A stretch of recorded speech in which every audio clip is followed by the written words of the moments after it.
Okay, we're going to move on to Chapter 18 of the BFG, The Palace.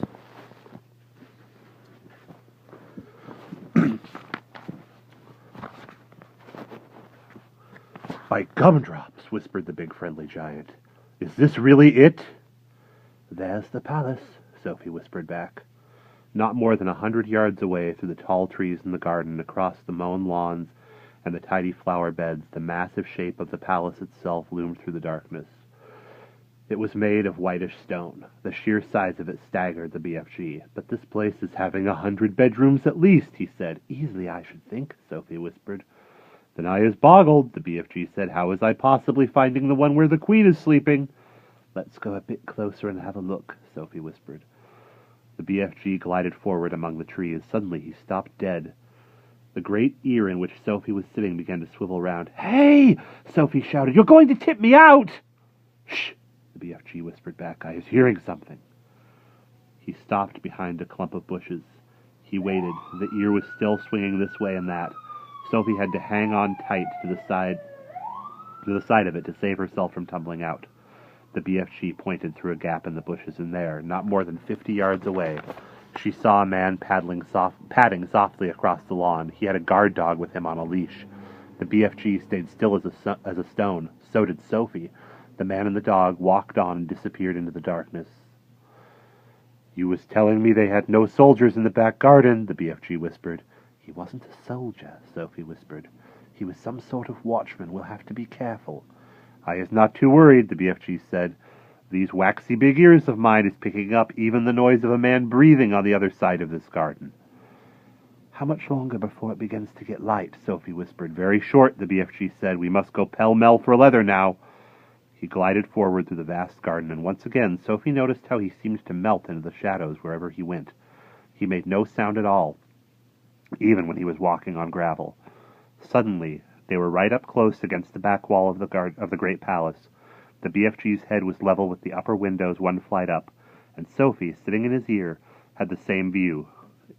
It was all the windows in all the windows on that floor, the curtains seemed to be drawn. There were no lights showing anywhere. In the distance, they could hear the muted sounds of traffic going round Hyde Park Corner.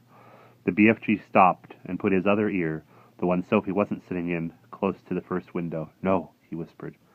What are you listening for? Sophie whispered back. For breathing, the BFG whispered. I is able to tell if it is a man-human being or a lady by the breathing voice. We has a man in there, snortling a little bit, too. He glided on, flattening his tall, thin, black-cloaked body against the side of the building. He came to the next window. He listened. No, he whispered. He moved on. This room is empty, he whispered. He listened in at several more windows, but at each one he shook his head and moved on. When he came to the window in the very center of the palace, he listened, but did not move on. Ho, ho, he whispered. We has a lady sleeping in there. Sophie felt a little quiver running down her spine. But who? She whispered back. The BFG put a finger to his lips for silence. He reached up through the open window and parted the curtains ever so slightly. The orange glow from the night sky over London crept into the room and cast a glimmer of light on its walls. It was a large room, a lovely room, a rich carpet, gilded chairs, a dressing table, a bed, and on the pillow of the bed lay the head of a sleeping woman.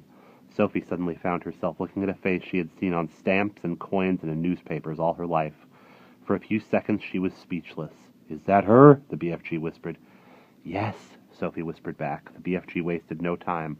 First, very carefully, he started to raise the lower half of the large window. The BFG was an expert on windows.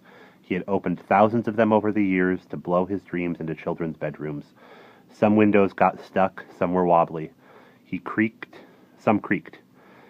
He was pleased to find that the Queen's window slid upward like silk. He pushed up the lower half as far as it would go, so as to leave a place on the sill for Sophie to sit. Next, he closed the crack in the curtains. Then, with fingers and thumb, he lifted Sophie out of his ear and placed her on the window ledge with her legs dangling just inside the room, but behind the curtains. Now don't you go tip-toppling backwards, the BFG whispered.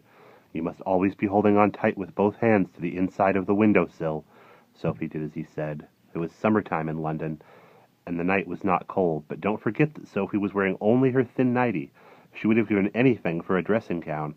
not just to keep her warm, but to hide the whiteness of her nightie from the watchful eyes of the gardeners below. From the watchful eyes in the garden below.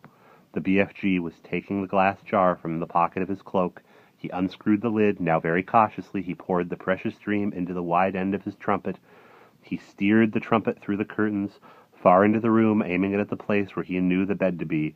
He took a deep breath, he puffed out his cheeks, and whoof, he blew. Now he was withdrawing the trumpet, sliding it out very carefully like a thermometer. "Is you all right sitting there?" he whispered. "Yes," Sophie murmured. She was quite terrified, but determined not to show it. She looked down over her shoulder. The ground seemed miles away. It was a nasty drop. How long will the dream take to work?" Sophie whispered. "Some takes an hour," the BFG whispered back. "Some is quicker, some is slower still, but it is sure to find her in the end." Sophie said nothing. "I is going off to wait in the garden," the BFG whispered. "When you is wanting me, just call out my name, and I is coming very quick." "Will you hear me?" Sophie whispered. "You is forgetting these," the BFG whispered, smiling and pointing to his great ears. "Goodbye," Sophie whispered. Suddenly, unexpectedly, the BFG leaned forward and kissed her gently on the cheek. Sophie felt like crying.